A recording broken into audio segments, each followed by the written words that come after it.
บายดีสบายดีพี่น้องที่หักในองค์พระเยซูคริสต์ทุกท่านเป็นไงพี่น้องเฮาสบายดีบ่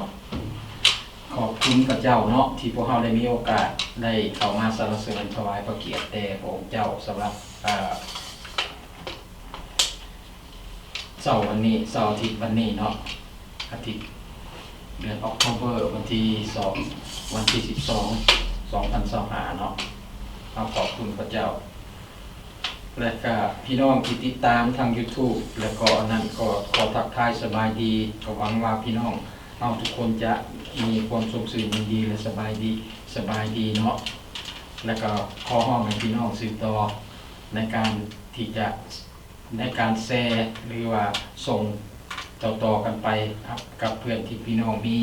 เพื่อให้เขาเจ้าได้ยินได้ฟังและผู้ที่เขาเจ้าบ่เคยได้ยินก็ได้ยินและได้มีโอกาสที่จะได้เข้ามารู้จักกับองค์พระผู้เป็นเจ้าของพวกเราเนาะเอเมนขอบคุณพระเจ้าสำหรับเรื่องนี้ก่อนที่จะขึ้นมานี่ก็ได้รับข่าวจากพี่น้องทางเมืองลาวของพวกเราที่เป็นผู้มาเชื่อใหม่ก็เป็นข่าวเรื่องที่ว่าทั้งยินดีและกระทั่งโศกเศร้าเนาะแต่ว่าเราก็บ่อยากบอกว่าเพิ่นอยู่เขตใดเพราะว่ามันจะเป็นภัยอันตรายกับเพิ่นแต่สิ่งหนึ่งที่อยากบอกไว้ก็คืออยากให้พี่น้องเอาได้อธิษฐานเพื่อครอบครัวของสองครอบครัวนี้ที่ว่าทางเจ้าหน้าที่บ่ยินดีที่จะให้ข้าเจ้าได้เข้ามาเชื่อในพระเยซูคริสต์และได้มั่นเทเฮือนซานแล้วก็ได้จับเข้าไปและเขาเองก็บ่รู้จักว่าข้าเจ้านำไปอยู่ที่ใดฉะนั้นให้เฮาได้ร่วมใจกันเมื่อเฮาอธิษฐานก็อธิษฐานเพื่อพวกผู้ที่เพิ่นได้กระทำให้นั่นและก็ผู้ที่ถูกกระทำให้คือพี่น้องของพวกเฮาเนาะเอาก่อนที่เฮาจะฟังคำเทศนามื้อนี้ก็ให้เฮาร่วมใจกันอธิษฐานและอย่าลืมที่เฮาจะอธิษฐานเพื่อพวกเพิ่นเนาะสาธุการแด่องค์พระบิดาเจ้ามุขราขอบพระเดชพระคุณพระองค์เจ้าสำหรับวันนี้ที่พระองค์ได้ทรงประทาน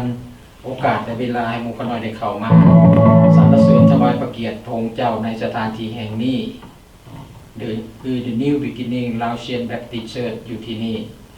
พระบิดาเจ้าขาแต่ถึงอย่างใดก็ตามถึงว่ามุขน้อยได้มีโอกาสและได้มีบอนทีนมัสการและมีอิสรภาพในการที่มุขน้อยจะเชื่อในพระองค์และนับถือพระองค์นั้นโดยบ่มีการกีดขวางจากอำนาจการปกครองและสิ่งใดๆก็ดีแต่มุขน้อยก็ยังคิดถึงบรรดาญาติพี่น้องของมุขน้อยที่เป็นเชื้อชาติคนลาวด้วยกันที่ได้กำลังได้รับผลกระทบจากการที่ข้าเจ้าได้เชื่อวางใจในองค์พระผู้เป็นเจ้าพระบิดาเจ้าขามุขน้อยรู้ว่าคนที่เขากำลังกระทำนั้นเขากำลังถูกครอบคุมจากซาตานและเขาบ่รู้ในสิ่งที่เขาเฮ็ดอยู่นั้นฉะนั้นพระบิดาเจ้าขาเพื่อความเมตตาของพระองค์นั้นมุขน้อยอ่อนวอนต่อพระองค์ขอพระองค์ทรงได้อาโหสิให้กับเขาเหล่านั้นและเปิดใจตาเขาเหล่านั้นคนเหล่านั้นให้เขาได้เห็นหุ่งเพื่อเขาจะได้รู้สึกในการกระทำบาปของเขาและเขาจะได้มีโอกาสได้ลบเข้ามาหาพระองค์และก็สำหรับพี่น้องของมุขน้อยที่ได้ถือข้ออ้ายนั่นก็ขอให้พระองค์ได้ทรงเป้าประโลมจิตใจของข้าเจ้าครอบครัวของเขาให้เขามีความตั้งมั่นในพระองค์และก็ให้เขาเจ้ามีความอดทนอดกั้นจนถึงที่สุดในพระนามของพระองค์นั่นเพื่อว่าเขาจะได้ทุกสิ่งที่พระองค์ทรงประทานให้พระบิดาเจ้าข้าขอพระองค์ทรงโปรดนำพาให้เขาพ้นผ่านจากภัยให้ต่างๆที่เกิดขึ้นกับเขาในที่นั้นฉะนั้นข้าน้อยเองจึงขอฝากพวกเขาไว้ในพระหัตถ์อันทรงฤทธิ์และในวันนี้มุขน้อยก็จะมีประคำที่จะเปิดเผยให้ซึ่งกันและกันและได้ยินได้ฟังเพื่อให้เข้าใจฉะนั้นข้าน้อยเองจึงอ้อนวอนต่อพระองค์เจ้าขอพระองค์ทรงโปรดประทานสติปัญญาให้กับพี่น้องของมุขน้อยทุกคนที่นั่งฟังในที่นี้และที่บ้านเพื่อเขาจะได้ใช้สติปัญญานั่นเข้าในการศึกษาในการค้นคว้าในการได้ยินรับฟังและก็พิจารณาเพื่อจะนำคำเหล่านี้ไปประกอบใส่ในชีวิตประจำวันของข้าเจ้าให้เกิดดอกออกผลสำหรับตัวของข้าน้อยที่จะกล่าวก็เช่นเดียวกันขอพระองค์ทรงโปรดสถิตอยู่นำข้าน้อยและให้สติปัญญากับข้าน้อยให้ความกล้าหาญกับข้าน้อยและให้ทุกถ้อยคำที่ข้าน้อยได้กล่าวออกไปนั้นมีฤทธิ์อำนาจ ได้รับฤทธิ์อำนาจมาจากพระองค์เจ้าเพื่อมาจะเฮ็ดให้ถ้อยคำเหล่านั้นมีประสิทธิผลในการปรับเปลี่ยนชีวิตของพี่น้องของหมู่ขาน้อยและตัวของขาน้อยให้เกิดผลไปในทางที่ถูกต้องและเป็นที่พอพระทัยของพระองค์ฉะนั้นขาน้อยเองจึงขอฝากสิ่งเหล่านี้ไว้ในพระหัตถ์อันทรงฤทธิ์ของพระองค์เจ้าอธิษฐานต่อพระองค์ด้วยความเชื่อโดยพระนามบริสุทธิ์ของพระเยซูคริสต์เจ้าเอเมนพี่น้องที่รักสำหรับปัญญาคำเทศนาในวันนี้ขน้อยใส่สื่อว่าการเสด็จกลับมาที่ยิ่งใหญ่เม่นไพ่เราจะเสด็จกลับมาก่อนที่พระเยซูคริสต์จะไปที่เทิงไม้กำแขนพระเยซูคริสต์ก็ได้บอกกับเราคัสาวกว่าบ่ให้จิตใจของข้าเจ้าวุ่นวายไปพระองค์บอกว่าอยู่ที่แผ่นดินสวรรค์ของพระเจ้านั้นมีที่อยู่หลายบ่อนและก็ถ้าบ่มีพระองค์คงบอกแล้วและการที่พระองค์จะไปนั่นก็เพื่อไปจัดแจงบ่อนไว้สำหรับพวกเราและพระองค์ก็จะกลับคืนมาอีกในวันหนึ่งและในวันที่พระองค์จะกลับมานั้นพวกเราพระองค์เองก็บ่ฮู้ว่าเป็นวันใดเมื่อใดและตอนใดที่พระองค์จะกลับมาแต่สิ่งสำคัญในการที่พระองค์จะกลับมานั้นก็คือว่าพวกเราจะเตรียมพร้อมแบบใดและในระหว่างการรอคอยนี้พวกเราจะดำเนินชีวิตของพวกเราแบบใดดำเนินชีวิตในความเชื่อของพวกเราแบบใดนี่สิ่งนี้เป็นจุดสำคัญและจุดต้นตอที่พวกเราควรจะศึกษาและพิจารณาเบิ่งเนาะดังนั้นก็น้อยจึงได้นำพระธรรม1 เทสโลนิกบทที่4ข้อที่16-58เพื่อเอามาเป็นไกด์ไลน์และเพื่อมาศึกษาเบิ่งชีวิตของชาวเทสโลนิกที่มีความกังวลเกี่ยวกับเรื่องนี้ว่ามีเหตุอันใดเกิดขึ้นเป็นข้าเหตุให้ข้าเจ้าเป็นอย่างไรอยากเชิญชวนพี่น้องได้เปิดปึ้มไปในพระธรรม1 เทสโลนิกเนาะบทที่4ข้อที่16-58ก่อนเนาะได้เว้าดังนี้ด้วยว่าจะมีเสียงด้วยว่าจะมีคำสั่งอันดังจะมีเสียงของอัคคเทวดาและเสียงแก่ของพระเจ้าและแล้วองค์พระผู้เป็นเจ้าจะเสด็จลงมาจากสวรรค์พวกคนที่เชื่อในพระคริสต์ที่ตายไปแล้วก็จะคืนขึ้นมาก่อนหลังจากนั้นพวกเขาทั้งหลายที่มีชีวิตยังเป็นอยู่นั่นก็จะถูกหักขึ้นไปในเมฆพร้อมกับคนเหล่านั้นกับคนพวกนั้นและจะพบพระผู้เป็นเจ้าในฟ้าอากาศอย่างนั้นแหละพวกเขาก็จะอยู่นำพระผู้เป็นเจ้าเป็นนิจเหตุฉะนั้นจงเล่าโลมอ้อยใจกันด้วยขอความทั้งหลายนี่เถิด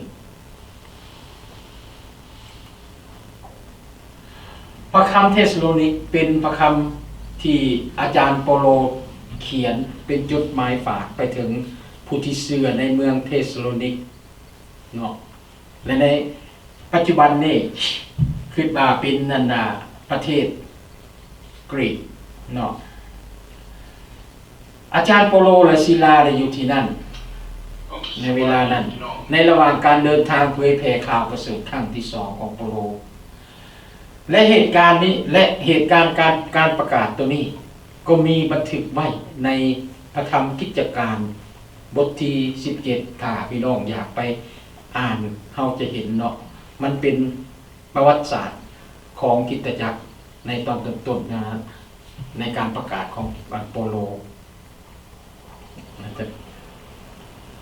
อยู่ในบ่อนี้โปโลได้ยกหาเห็นว่าชาวเทสโลนิกอยู่ในที่นั้นเขาเจ้าได้ถือรบกวนเมื่ออาจารย์เปโลได้ไปประกาศอยู่ที่นั่นนะมีชาวเทสโลนิกและกับคนยิวจำนวนหนึ่งเชื่อในองค์พระผู้เป็นเจ้าแต่ว่าอยู่ที่นั่นเขาได้ถือรบกวนจากคนยิวที่บ่เชื่อในพระคริสต์ ที่บ่เชื่อในพระเยซูคริสต์จนเฮ็ดให้ชาวเทสโลนิกบางคนเกิดความสงสัยและคิดสงสัยว่าการเป็นคริสเตียนของเขานั้นการเป็นคริสเตียนของเขานั้นมันจะไปตามแบบจุดประสงค์ที่พระเจ้าเว้าไว้บ่และเขาเลยเกิดให้มีการในการรอคอยของพระผู้เป็นเจ้านั้นเขาเกิดมีความเป็นห่วงเป็นใยกับคนที่ตายไปแล้วนั่นว่าเมื่อพระเยซูคริสต์ถามว่าเวลานั้นเป็นเวลาที่เขายังมีชีวิตอยู่นะเมื่อพระเยซูคริสต์เสด็จกลับมาในเวลานั้นพวกคนเหล่านั้นที่เชื่อในองค์พระเยซูคริสต์นั้นจะมีส่วนห่วง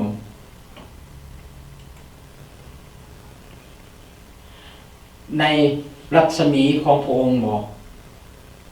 ในเมื่อเวลาที่พระองค์มาปรากฏขึ้นในโลกดังนั้นชาวเทสโลนิกจึงมีคำถามเกี่ยวกับวันขององค์พระผู้เป็นเจ้าวันที่องค์พระผู้เป็นเจ้าจะมาปรากฏ1โครินธ์บทที่5ข้อที่2ได้ว่าวันขององค์ผู้เป็นเจ้าจะมาเหมือนขโมยมาในเวลากลางคืนความสับสนของพวกเขานับตั้งแต่ความบ่แน่ใจเกี่ยวกับเวลาที่พระเยซูคริสต์จะกลับมาพวกเขายังเป็นห่วงนำคริสเตียนที่เชื่อวางใจในพระเยซูคริสต์แต่ได้ตายไปแล้วนั่นว่าบุคคลเหล่านั้นที่ตายไปแล้วนั่นเมื่อพระเยซูคริสต์เสด็จกลับมานั้นเขาจะได้เข้าร่วมในอันราชแผ่นดินของพระเจ้าบอกได้เข้าร่วมในที่ประชุมของพระเจ้าบอกในพระคัมภีร์ตอนนี้โปโลได้อธิบายเกี่ยวกับสิ่งที่จะเกิดขึ้นในวันที่พระผู้เป็นเจ้าจะมาถ้าว่าวันที่พระผู้เป็นเจ้าจะมานั้นมันจะเป็นดังนี้มันจะมีสิ่งเหล่านี้เกิดขึ้นพี่น้องที่รักเฮาเห็นอยู่ในข้อที่16-18โปโลบอกให้เห็นและชี้ให้เห็นถึงเหตุการณ์ที่จะเกิดขึ้นตามลำดับของการกลับมาของพระเยซูคริสต์ดังนี้อันที่1พระเยซูคริสต์เององค์พระผู้เป็นเจ้าของพวกเราเองจะลงมาโดยพระองค์เองและอันที่2นั้นจะมีคำสั่งอันดังและคำสั่งตัวนั้นมาจากไสคำสั่งมาจากพระบิดาแล้วจะมีเสียงแก่ดังขึ้นอันที่3และอันที่4อยู่ในหันโปโลได้บอกว่าคนที่ตายในพระคริสต์ที่เชื่อในพระคริสต์นั้นเขาจะถูกปลุกว่าให้เข้าใจจะถูกปลุกให้ตื่นขึ้นให้ฟื้นขึ้นหรือว่าเขาจะฟื้นขึ้นมาก่อนเนาะเขาจะฟื้นขึ้นมาก่อนและอันที่5โปโลบอกว่าผู้ที่ยังมีชีวิตอยู่ถ้าเป็นเวลาที่พระเจ้มาในวันนี้คือพวกเราที่ยังมีชีวิตอยู่ในเวลานี้พวกเขาก็จะถูกหักขึ้นไปพบกับองค์พระผู้เป็นเจ้าในฟ้าอากาศร่วมกับคนที่ล่วงลับไปแล้วนั้นเห็นบอกอันนี้โปโลกล่าวให้เห็นถึงความยิ่งใหญ่และสง่าราศีขององค์พระผู้เป็นเจ้าที่มันจะเกิดขึ้นการเปิดเผยต่อการที่พระเยซูคริสต์เข้ามาตั้งราชอาณาจักรนิรันดรของพระองค์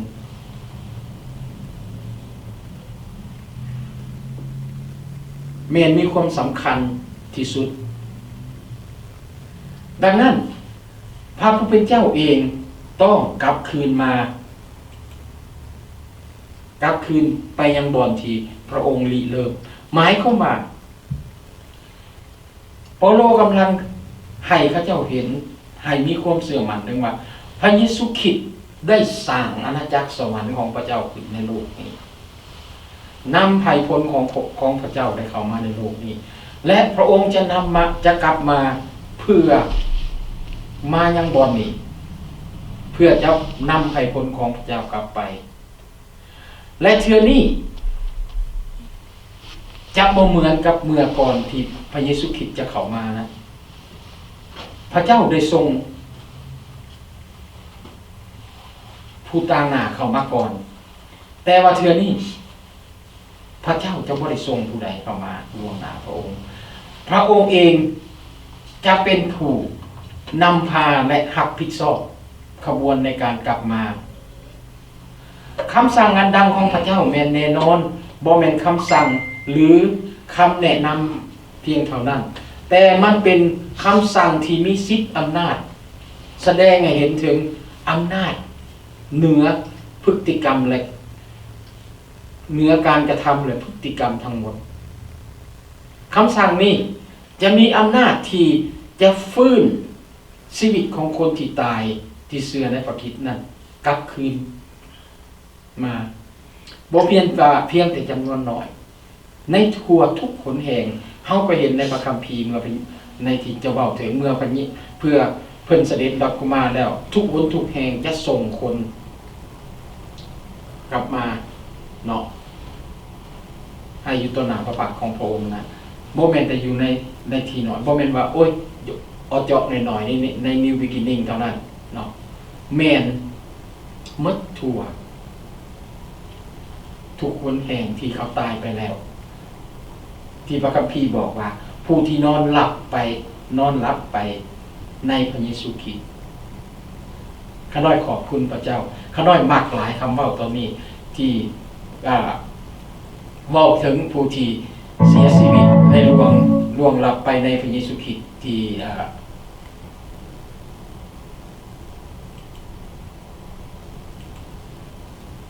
ในพระเยซูคริสต์ว่าพวกเขาเหล่านั้นนอนหลับไปในพระคริสต์วันหนึ่งพวกเขาเองก็จะนอนหลับไปในพระคริสต์เหมือนกันเนาะเพราะว่าอย่างเพราะว่าเขายังมีชีวิตฝ่ายจิตวิญญาณของเขายังบ่ตายเพียงแต่ห่างกายตัวนี้เท่านั้นที่ได้ตายไป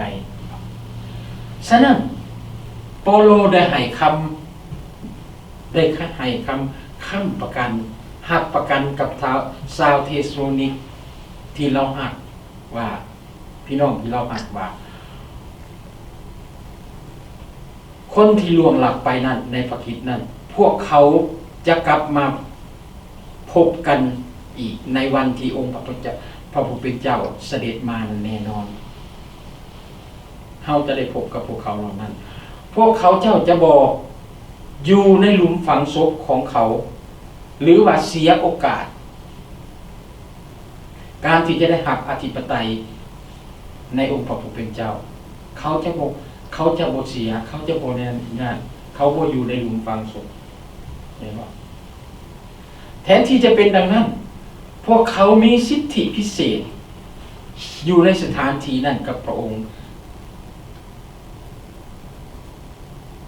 พี่น้องที่หักถ้าพวกเขายังมีชีวิตอยู่ในมือนั้นพวกเขาก็จะต้องถือหักขึ้นไปพบกับพวกเขาในที่นั้นการใช้คำว่าโปโลใช้คำว่าพวกเฮาอาจารย์โปโลกำลังสะท้อนให้เห็นถึงความหวังของอาจารย์โปโลว่าพระเยซูคริสต์จะกลับมาในเวลาที่โปโลยังมีชีวิตอยู่แต่เดี๋ยวนี้โปโลได้จากไปแล้วเห็นบ่หรือว่าทานเพียงแต่ยืนยันอยากยืนยันให้พวกเราเห็นถึงต้นตัว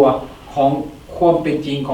องอาจารย์โปโลเองว่าทานกระตือรือร้นทานเป็นแนวใดในเวลาที่ทานมีชีวิตอยู่นั้นในการติดตามพระคริสต์ความหวังอันนั้นโปโลบอกว่าเฮาจะถือหักขึ้นไปจะถือพาไปและพบกับองค์พระผู้เป็นเจ้าแน่นอนการพบกับองค์พระผู้เป็นเจ้าในครั้งนี้แสดงให้เห็นถึงการต้อนรับอย่างยิ่งใหญ่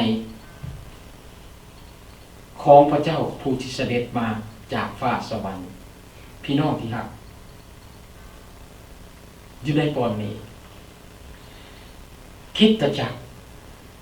ต่างๆ The New Beginning ก็เช่นเดียวกัน The Beginning Laosian Baptist Church เฮาก็คือกันเพราะเฮาเป็นตัวแทน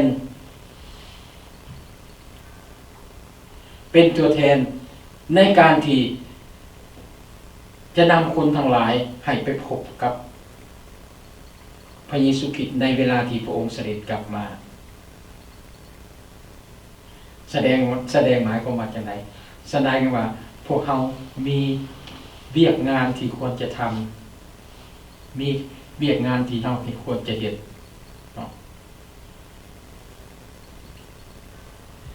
เฮาจะเป็นตัวแทนที่จะนำคนเหล่านั้นออกไปในแถวหน้าในเวลาที่พระเจ้ามาก็คือหมายความว่าเฮาจะนำคนที่เชื่อนั่นไปถวายกับองค์พระผู้เป็นเจ้าเนาะการกลับมาของพระเยซูคริสต์รวมเอาผู้เชื่อทั้งหมดเข้าร่วมกับสง่าราศีของกษัตริย์ที่ยิ่งใหญ่คือกษัตริย์ที่เหนือกษัตริย์เนาะ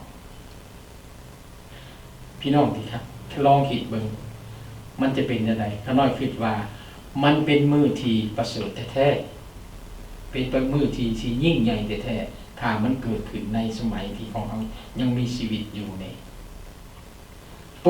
ปโลในเวลานั้นทานคือกันทานจะให้มาในเวลาที่อันนั้น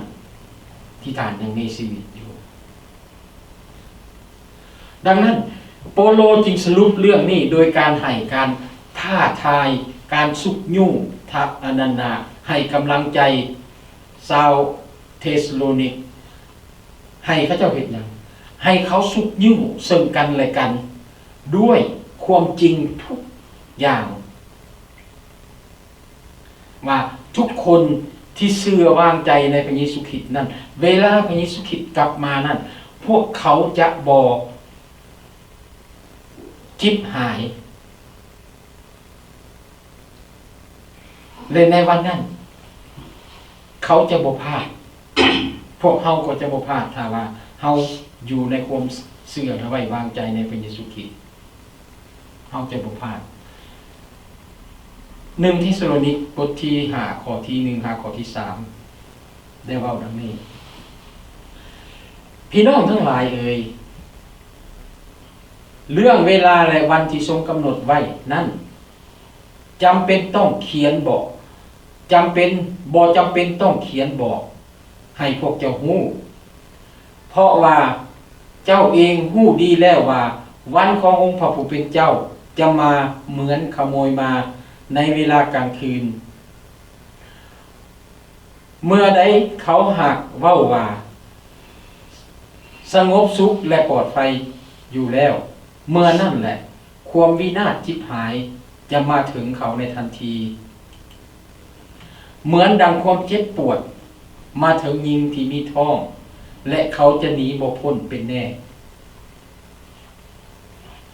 โปโลบอกว่าเกี่ยวกับเวลาและวันที่ทรงกำหนดไว้นั่นหมายถึงคำถามที่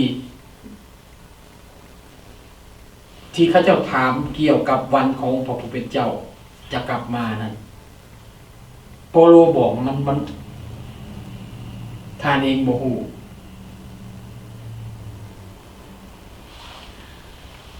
แต่ว่าคำถามตัวนี้ได้ชี้ให้ว่ามันเกี่ยวกับวิธีที่ว่าผู้ที่เสียชีวิตไปแล้วนั่น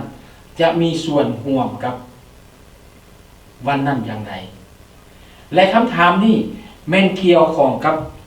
การมีชีวิตอยู่ของพวกเราในเวลานี้เหมือนกันเมื่อพวกเราจะเตรียมตัวและรอคอยอย่างไรนี่คือปัจจัยจำนวนหนึ่งที่โปโลกระตุ้นจิตใจของคนเหล่านั้นว่าบอกว่ากะวันเวลานั้นมันจะเกิดขึ้นแต่เวลาใดเฮาบ่ฮู้โปโลก็บ่ฮู้พระเยซูคริสต์เองก็ยังบ่ฮู้พระบุตรของพระเจ้าเองก็ยังบ่ฮู้ว่าเวลาใดจะเกิดขึ้น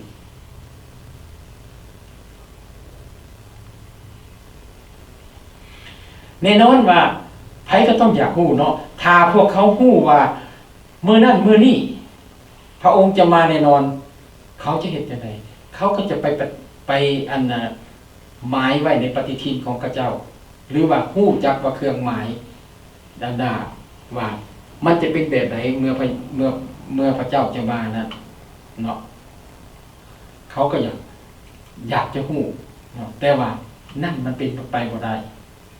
เฮาบ่สามารถที่จะฮู้ได้เนาะอันที่สอง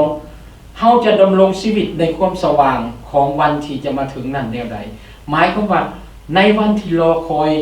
ในรอคอยถามวันที่องค์พระเยซูคริสต์จะเสด็จกลับคืนมานั้นในการดำเนินชีวิตของพวกเฮานั้นพวกเฮาจะใช้ชีวิตอยู่แบบใดหรือว่าการงานอะไรก็อย่าเฮาจะบ่เฮ็ดเฮาจะหยุดแล้วก็เศร้ามีแต่รอท่าว่าพระเยซูคริสต์จะมาเท่านั้นพอและอันที่3เฮาจะต้องอดทนกับการข่มเหงนี่อีกโดนปานใดเรื่องว่าไปบางอย่างกินนี่เนาะการเชื่อในพระเยซูคริสต์มันบ่เป็นเรื่องธรรมดาเนาะและคนถูกทรมานเฮ็ดให้พวกเขาอดทนโดนนานสำหรับเวลาที่จะมาถึงโดนปานใดเมื่อผู้ข่มเหงเหล่านี้จะประเสริฐกับและเมื่อใดล่ะคนที่ข่มเหงเขาอยู่นั่นจะประเสริฐกับการพิพากษามันเป็นการท้อถอยใจที่เฮ็ดให้เขาบ่ได้รับการลงโทษถ้าเขาเห็นว่าบุคคลเหล่านั้นพวกเขาที่มีอำนาจอยู่ในเวลานี้ที่ครอบคุมกับที่กำลังข่มเหงเขาเจ้านะคือเขาเห็นความลื่นเริงหรือว่าการที่ความประมาทความบ่เชื่อฟังของญาติพี่น้องของพวกเราของคนที่เขาหักหรือว่าที่เราเห็นอยู่ในโลกนี้เขากำลังเมินเฉยต่อพระเยซูคริสต์ต่อพระเจ้านั้นว่าเมื่อใดเขาจะรับสิ่งเหล่านั้นเขาอาจจะฮู้ในความหมายอยู่ในโปโลได้ตอบว่าทานฮู้สิ่งที่เฮาฮู้โปโลบอกกับชาวเซโนเซว่าข้าเจ้าฮู้ในสิ่งที่โปโลฮู้บ่มีหยังอีกที่เราจะสามารถแบ่งปันเขาได้โปโลได้แนะนำพวกเขาอย่างละเอียดเกี่ยวกับวันและเวลาที่ทรงกำหนดไว้บ่มีหยังอีกที่จะเพิ่มเวลาและวันทรงกำหนดนั้นหมายถึงเวลาที่วันพระผู้เป็นเจ้าจะเสด็จกลับมาและมันจะเกิดขึ้นและเวลานั้นจะเป็นแนวไหนจื่อบ่คำถามจื่อบ่เวลาที่อันเอาเว้าถึงเหมือนในอาทิตย์ก่อนนั้นคือเขาจะใส่เป็นภาษากรีกนั่นคือ Chronos หมายถึงว่ามื้อที่แท้จริงหรือเวลาที่แท้จริง exactly นั่นเป็นอะไรและก็ Kairos เวลาที่เหมาะสมที่พระเจ้าจะมานั้นเป็นอะไรเห็นบ่คำถามเกี่ยวกับเวลาของการกลับมาของพระเยซูคริสต์บ่แม่นมันเป็นเรื่องที่เฮาเล่าสู่ฟังให้กันฟังแต่ว่าเรื่องนี้มันเป็นความจริงแต่สิ่งนี้ยังบ่ทันได้เกิดขึ้นและมีเว้าไว้ในพระคัมภีร์ฉะนั้นเฮาจะบ่ฮู้ได้ว่ามันจะเกิดขึ้นในเวลาใดในเวลาที่เฮายังมีชีวิตอยู่บ่ถ้ามันเกิดขึ้นในเวลาที่เฮามีชีวิตอยู่นี่เฮาคงจะได้เป็นคนผู้ที่ได้รับพระพรหลายที่สุดที่จะได้เห็นสง่าราศีของพระเจ้าในเวลาที่เฮายังมีชีวิตอยู่แต่ถ้าว่าเฮาจากไปเฮาก็ยังได้เห็นสง่าราศีของพระเจ้าในชีวิตของพวกเฮาชีวิตฝ่ายจิตวิญญาณของพวกเฮา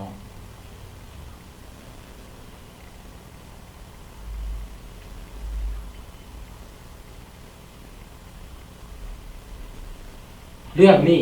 มันเป็นความเชื่อว่าพระเยซูคริสต์จะกลับคืนมาภายในเวลาใดเวลาหนึ่งที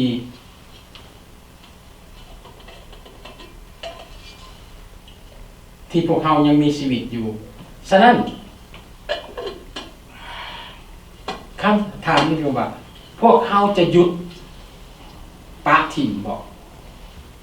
และจะรอคอยแต่วันเวลาที่พระเจ้าจะกลับมาบ่ถ้าว่าเพิ่นจะกลับมาในเวลาที่เฮายังมีชีวิตอยู่นั้นถ้าพระเยซูคริสต์กลับมาในวัยนั้นมันได้เป็นอย่างนั้นพี่น้องการเฮ็ดเวียกและการดำรงชีวิตของพวกเฮานั้นยังเป็นปกติเฮาจะต้องเฮ็ดไปวันของพระผู้เป็นเจ้าแน่นอนจะหลีกเลี่ยงบ่ได้และมันเป็นตาย้านสำหรับคนที่ มีพฤติกรรมที่ต่อสู้พระเจ้าสำหรับคนที่บ่เชื่อในพระเจ้ามันเป็นตาย้านเนาะแต่ว่าสำหรับคริสเตียนของพวกเราเด้มันเป็นวันที่พวกเราเป็นวันที่อ่อนโยนเป็นวันที่พวกเราได้รับพระพรหลายที่สุดเนาะและวันนั้นนี่มันบ่แม่นวันที่บ่แม่นผลประโยชน์และความคาดเดาว่าเวลาในวันทรงกำหนดไว้นั้นจะมาถึงเมื่อใดคำแนะนำของเปาโลแสดงให้เห็นคำตอบของพระเยซูที่ตอบคำถามเดียวกันนี้กับสาวกของพระองค์การเปรียบเทียบของเปาโลเกี่ยวให้เห็นถึงว่าเวลาที่พระเยซูคริสต์จะมานั้นมันเหมือนกับโจรหรือว่าผู้หญิงที่กำลังเกิดลูกที่เฮาพรรณนาบ่ถึงว่าวันนั้นมันจะเป็นแบบใดมันหลีกเลี่ยงบ่ได้พวกเขาจะหลีกเลี่ยงบ่ได้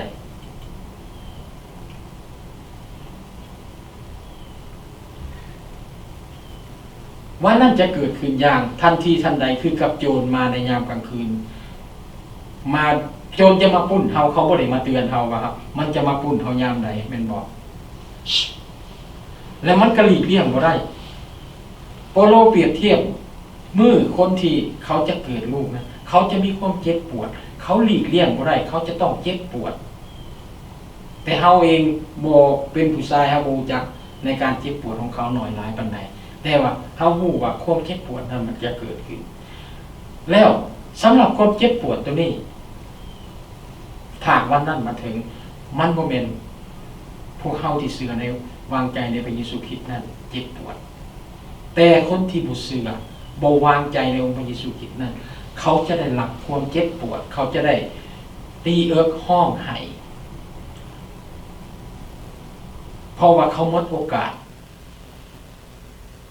เขาจะเรียกห้องวันนั้นให้กลับคืนมาบ่ได้เห็นบ่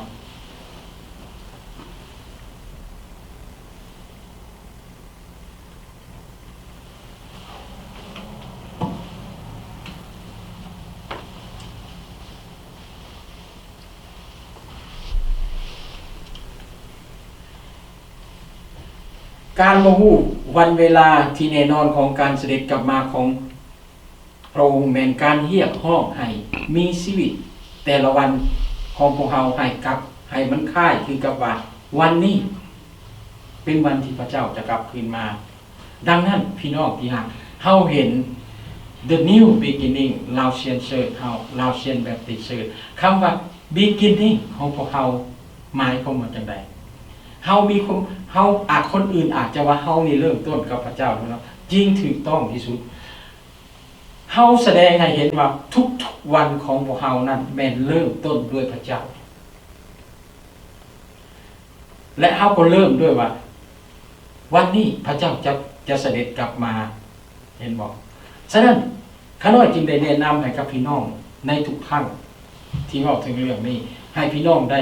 เมื่อพี่น้องตื่นจากนอนให้พี่น้องได้อธิษฐานอ้อนวอนต่อพระเจ้าว่าในวันนี้ขอให้พระเจ้าได้ทรงสำแดงทุกอย่างที่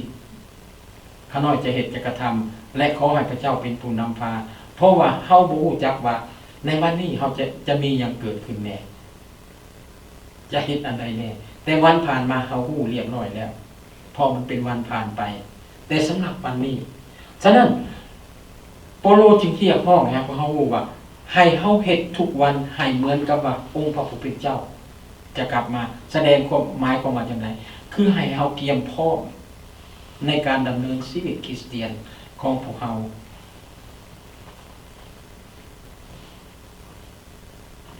พี่น้องที่รัก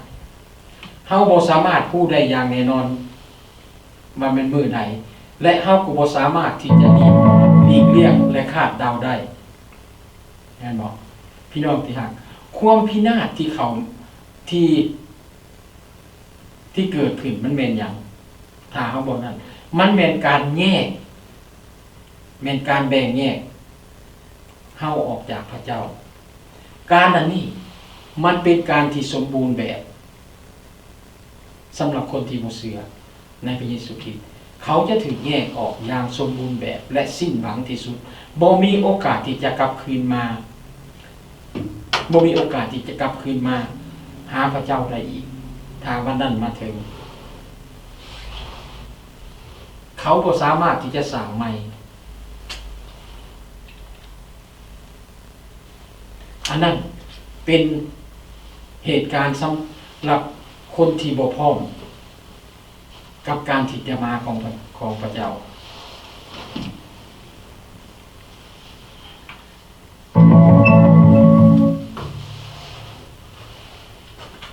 เทสโลนิกบทที่1เทสโลนิกบทที่5ข้อที่4 5 8ได้ว่าดังนี้แต่ว่าพี่น้องเอ๋ยพวกเจ้าก็บ่ได้อยู่ในความมืดแล้วเหมือนวันนั้นจะมาเหมือนวันนั้นจะมาโดดใส่เจ้าเหมือนดังขโมยมาเหตุว่าเจ้าทั้งปวงเป็นฝ่ายความสว่างและฝ่ายกลางเวรพวกเฮาบ่เป็นฝ่ายกลางคืนหรือความมืด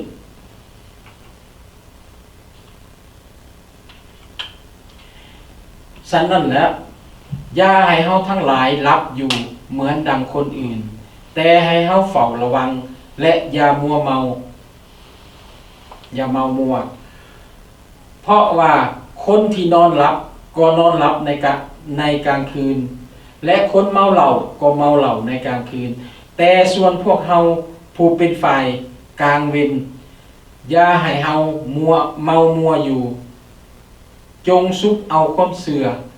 และความหักเป็นเครื่องป้องกันหน้าเอิบไว้และเอาความคาดหวังใจว่าจะได้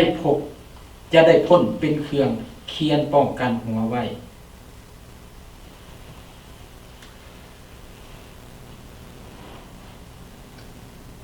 เฮาอ่านพระคำตอนนี้แล้วเฮาเห็นโปโลกลับมาให้ความสนใจเป็นพิเศษต่อพี่น้องคริสเตียนอยู่ในเทสโลนิกโดยที่โปโลได้ชี้ให้เขาเห็นว่าเขาได้รับความรอดในองค์พระคริสต์แล้วเขาบ่ได้อยู่ในความมืดอีกเขาอยู่ในความสว่างคนที่อยู่ในความมืดนั่นคือแนวใดก็คือคนที่บ่ต้อนรับเอาองค์พระเยซูคริสต์เมื่อวันขององค์พระผู้เป็นเจ้าเข้ามาโดดเข้ามาเหมือนกับโจรจะเข้ามาปล้นนั่นพวกนั้นเขาจะเสียใจแต่คนที่อยู่ในฝ่ายความสว่างนั้นโปโลบอกว่าเขาจะบ่เป็นเหมือนกับคนพวกนั้น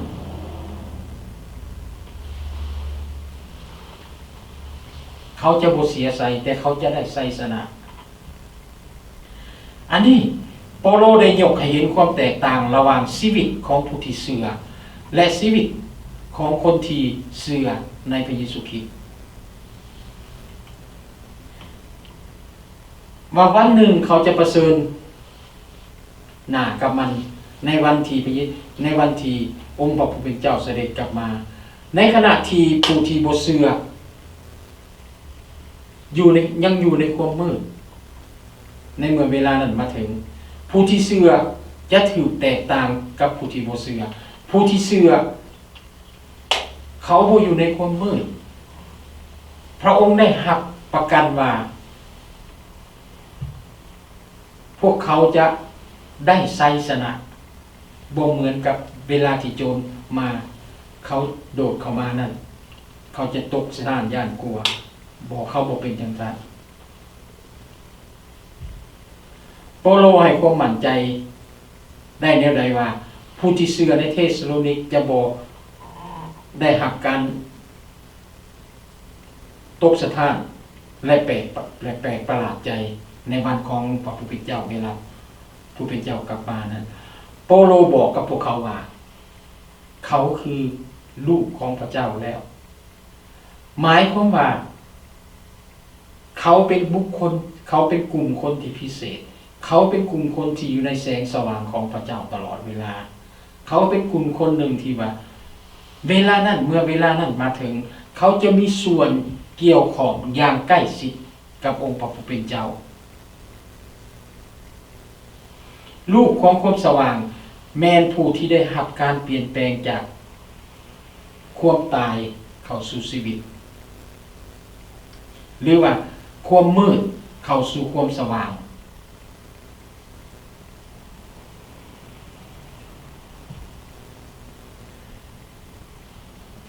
เหตุการณ์เหล่านี้มันเกิดขึ้นกับข้าเจ้าแบบใดเหตุการณ์ทั้งหมดเหล่านี้มันเกิดขึ้นด้วยการช่วยเหลือของพระเยซูคริสต์ฉะนั้นพี่น้องที่รักอยากจะบอกแนวนี้ผู้ที่ยังบ่ทันได้เชื่อในองค์พระเยซูคริสต์ในพระคัมภีร์บอกว่าท่านยังอยู่ในความมืดท่านยังอยู่ในความตายฉะนั้นถ้าว่าจะก้าวเข้ามาอยู่ในชีวิตอันนี้เป็นอันหนึ่งพี่น้องที่น่าสนใจและน่าคิดที่หลายคนพวกเขาเข้าใจที่หลายคนที่พวกเขาเข้าใจแบบบ่ครบถ้วนคือเขาคิดว่าเขาเข้ามาเป็นคริสเตียนนั่นคือเขาเปลี่ยนศาสนาเปลี่ยนจากศาสนาหนึ่งเข้ามาเป็นศาสนาคริสเตียนแต่เขาเห็นอยู่ในขอบคัมภีร์ในตัวนี้พระเจ้าได้บอกว่าให้เขาเห็นอย่างจริงเลยว่าคือการเปลี่ยนจากความตายเข้ามาสู่ชีวิตคือในเมื่อก่อนที่เขาบ่ได้รู้จักกับพระเจ้านั้นชีวิตฝ่ายจิตวิญญาณของพวกเขานั้นได้ตายไปจากพระเจ้าแล้วได้แยกออกจากพระเจ้าอย่างสมบูรณ์แล้วถ้าหากว่าวันหนึ่งในขณะที่ว่าเฮายังบ่ต้อนรับเอาพระเยซูคริสต์เถื่อและแว้นนั้นห่างกายตัวนี้ได้สิ้นอายุไขไป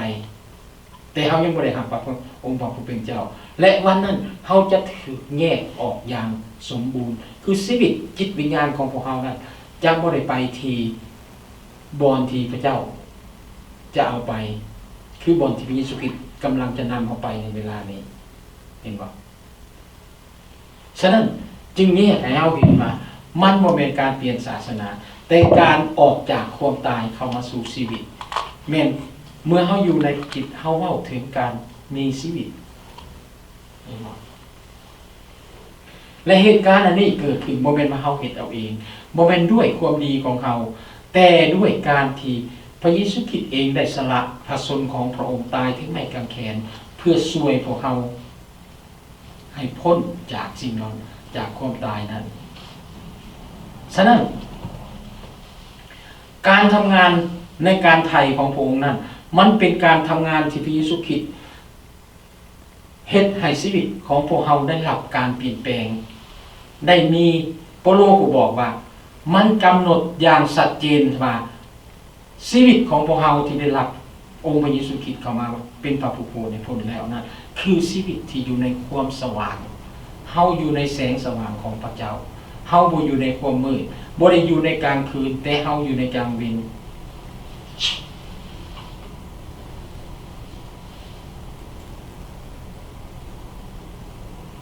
ในข้อ6เปาโลได้เปลี่ยนจุดสนใจของทานเปลี่ยนคำเว้าของทานว่าจากคำว่าเจ้าทานมาเป็นพวกเฮาการเปลี่ยนแปลงนี้สะท้อนให้เห็นถึงความสำคัญของคำเว้าของเปาโลบ่ได้เว้ากล่าวถึงแต่ว่าชาวเทเซสโลนิกพวกเฮาร่วมกับโปโลเองเป็นอ้ายน้องกันฉะนั้นจึงบอกว่าให้พวกทานนั่นที่เป็นครอบครัวเดียวกันนั่นที่ได้รับความพ้นอันเดียวกันนั่นได้รับการเปลี่ยนแปลงจากพระคริสต์นั่นจำเป็นพวกเฮาจะต้องเปลี่ยนแปลงทัศนะพฤติกรรมให้พวกเฮามีสติระวังตัวและรู้จักการบังคับตนเพราะว่าความของประทานที่มาจากความรอดนั่นแม่นเรียกร้องให้มีการเชื่อฟังและให้เฮ็ดตามวัตถุประสงค์ของพระเจ้า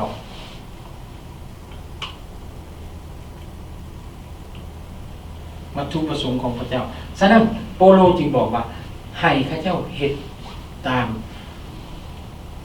ดังนั้นบางคนเฮาอาจจะว่าโอเคตลกคำการหน่อยหนึ่งเนาะเขาอาจจะคิดว่าถ้าว่าพระเจ้ากลับมาอยู่ในเวลานี้เฮาฮู้ว่าจิตใจของมนุษย์ของพวกเฮามุกมุ่นในการทำมาหากินและมุกมุ่นในการที่เฮาจะต้องได้ซื้อเอานำความหังมีหรือว่าทรัพย์สิ่งของต่างๆแต่ว่าถ้าว่าพระเยซูคริสต์หรือพระเยซูคริสต์มาปรากฏตัวในวันนี้และวันนี้เป็นวันสิ้นโลกนะเฮาจะเป็นจังไดแต่สำหรับคริสเตียนนี่เขาน้อยเชื่อว่าเขาจะบ่มีความกังวลเพราะว่า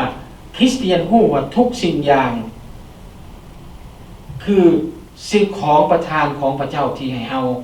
อำนวยความสะดวกให้เราในการดำเนินชีวิตอยู่ในโลกนี้สิ่งเหล่านั้นเป็นพระพรชนิดหนึ่งในการดำเนินชีวิตของพวกเราจะบ่ห่วงกังวลแต่เขาจะห่วงกังวลว่าในเวลานั้นเขาอาจเกิดข้อพิพาทอันใดแม่นบ่อันนี้มันเป็นสิ่งสำคัญไปฉะนั้นเมื่อชาวเทสโลนิกคิดถึงคนที่พระเจ้าล่วงลับไปแล้วนั้นเปาโลก็จึงเปรียบเทียบให้พระเจ้าเห็นว่าคนพวกนั้นเขาเพียงแต่รับไป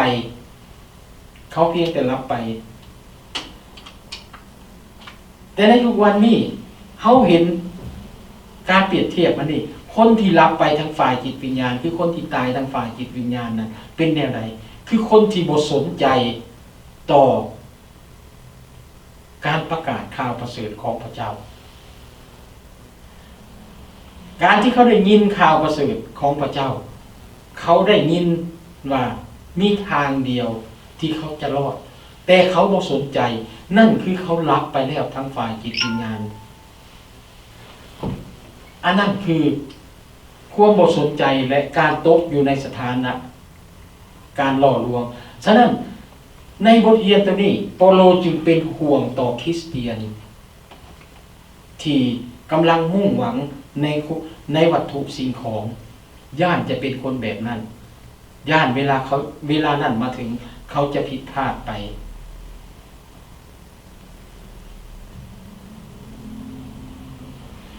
พี่น้องที่รักในพวกเฮาบ่มีผู้ใดต้องการที่จะนอนหลับไปทางฝ่ายจิตวิญญาณแทนที่จะเป็นแนวนั้นพวกเฮา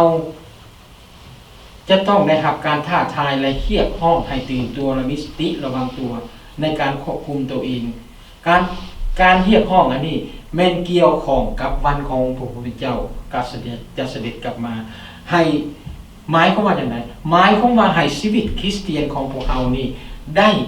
มีความตื่นเต้นอยู่เสมอว่าวันนี้องค์พระผู้เป็นเจ้าจะเสด็จกลับมาและเฮาให้เฮ็ดและให้พวกเฮาดำเนินชีวิตนั้นเหมือนกับว่าองค์พระผู้เป็นเจ้าจ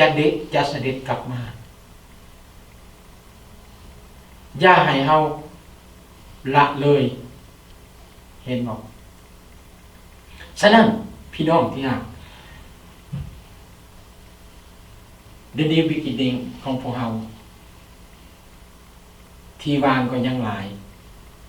ถ้าสิ่งใดที่เป็นสิ่งที่เฮาปรารถนาที่อยากจะเห็นคืออยากให้พี่น้องเฮาได้มีโอกาสได้เข้ามานี่ให้เฮาได้ขุดเขียวได้ซอยกันในการประกาศถ้าเฮาพบคนใดขอให้เฮาได้มีโอกาสได้สักส่วนและแนะนำอธิบายพระเจ้าให้เข้าใจเพื่อว่าวันนั้นถ้าวันนั้นมาถึงจริงๆเขาจะบ่ได้พลาดและเฮาเองก็จะบ่ได้พลาดเพราะเฮาได้เฮ็ดสิ่งที่พระเจ้าต้องการที่อยากให้เฮาเฮ็ดเหมือนดังที่พระองค์จะกลับมาในวันนี้ขอพระเจ้าอวยพรสาธุการแด่องค์พระบิดาเจ้าขอพระเดชพระคุณพระองค์เจ้าสำหรับทุกสิ่งที่พระองค์ได้ทรงโปรดประทานได้ยิ่งให้หมู่ข้าน้อยได้เห็นในวันนี้ฉะนั้นพระบิดาเจ้าข้าหมู่ข้าน้อยจึงอ้อนวอนต่อพระองค์อธิษฐานต่อพระองค์และฝากสิ่งชีวิตของหมู่ข้าน้อยไว้ในพระหัตถ์อันทรงฤทธิ์ของพระองค์พระบิดาเจ้าวันนี้หมู่ข้าน้อยได้สิ้นสุดจากการนมัสการและจะแยกย้ายกันกลับบ้านก็ขอให้ในอาทิตย์ต่อไปหมู่ข้อยจะทำมาหากินอันใดก็ขอให้ทุกสิ่งที่หมู่ข้าน้อยได้เฮ็ดได้กระทำนั้นเกิดผลดีและขอให้หมู่ข้าน้อยได้มีโอกาสได้เวลาได้เข้ามาสรรเสริญถวายพระเกียรติแด่พระองค์เจ้าอีกในอาทิตย์ต่อไป ดังนั้นหมู่ขน้อยจึงอ้อนวอนอธิษฐานต่อพระองค์เจ้าด้วยความเสื่อในพระนามบริสุทธิ์ของพระเยซูคริสต์เจ้าเอเมน